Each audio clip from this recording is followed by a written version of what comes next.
ஓம் சக்தி. ஓம் சக்தி. ஓம் சக்தி. பகுத்தறிவை எல்லோருக்கும் தான் கொடுத்திருக்கிறேன்.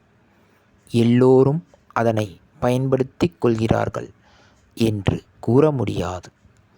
நீ கல்லைத்தான் கும்பிடுகிறாய். அந்த கல்லை கும்பிட்டதற்கும் உன்னை காப்பாற்றுகின்றேன் மகனே. இது அன்னையின் அருள்வாக்கு.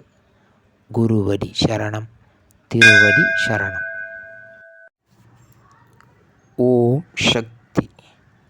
சக்திகளே, உங்களுடைய கருத்துக்கள் மற்றும் அனுபவங்களை கீழ்காணும் மின்னஞ்சல் முகவரிக்கு வீடியோ வடிவிலோ ஆடியோ வடிவிலோ எங்களுக்கு அனுப்பவும். மற்றும் மறுவூர் மகிமை யூடியூப் சேனலை சப்ஸ்கிரைப் செய்யவும். ஓம் சக்தி.